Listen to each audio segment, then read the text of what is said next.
Assalamualaikum warahmatullahi wabarakatuh. Halo Sobat Pak Yanu Official. Kali ini, saya akan update info lagi.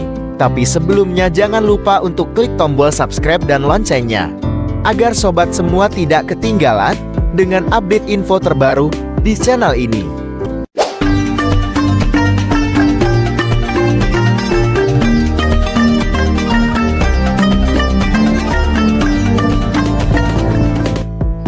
Pembangunan proyek tol Kediri Kertosono molor, ini gara-garanya. Kediri, JP Radar Kediri. Target realisasi tol Kediri Kertosono tahun ini dipastikan meleset. Proyek fisik belum bisa dilakukan hingga akhir tahun ini karena tanah yang sudah dibebaskan sangat minim. Hingga pertengahan November ini, persentasenya kurang dari 10%.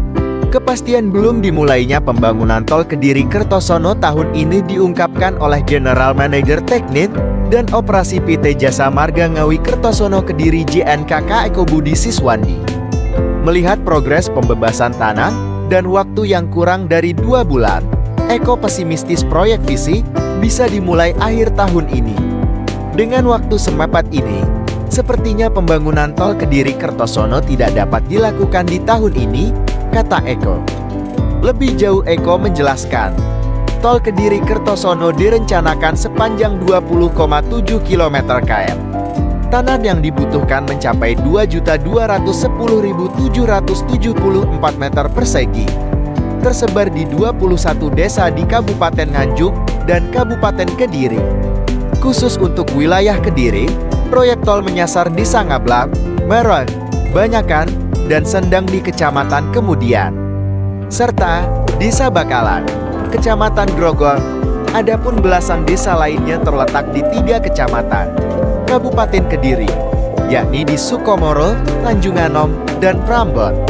Dari puluhan desa tersebut, menurut Eko pembebasan tanah di Kabupaten Kediri relatif berjalan lancar, dari bahkan nyaris seluruh aset milik warga sudah mendapat ganti rugi. Hanya tinggal menyisakan sebagian kecil tanah yang terdampak saja. Berbeda dengan Kediri, di Nganjuk hampir semua tanah yang terdampak belum dibebaskan. Pembebasan terhambat penolakan warga pemilik tanah. Penolakan warga di Nganjuk ini yang menjadi masalah, karena sekitar 80% ton berada di Nganjuk, terangnya. Kondisi itulah yang menurut Eko membuat persentase pembebasan lahan tol Kediri Kertosono jalan di tempat. Hingga pertengahan November ini, masih kurang dari 10% dari total tanah yang dibutuhkan. Melihat progres pembebasan tanah, otomatis PT JNKK tidak berani memulai pekerjaan fisik. Sesuai ketentuan, menurut Eko pihaknya baru bisa memulai pembangunan jalan tol jika pembebasan tanah sudah mencapai 80%. Kalau seperti sekarang belum bisa, papar Eko sembari menyebut, secara teknis PT JNKK sudah siap memulai pembangunan. Namun, mereka harus menunggu pembebasan tanah mayoritas selesai lebih dulu. Meski persentase tanah yang dibebaskan masih minim, Eko berharap tahun depan pembebasan tanah bisa segera selesai, sehingga proyek fisik bisa segera dimulai. Setidaknya, jalan bebas hambatan yang menghubungkan Kabupaten Kediri dan Kabupaten Nganjuk itu bisa beroperasi setelah Bandara Internasional Dowo juga beroperasi. Kami akan maksimalkan pembebasan di tahun depan. Semoga tidak ada masalah lagi, harapnya.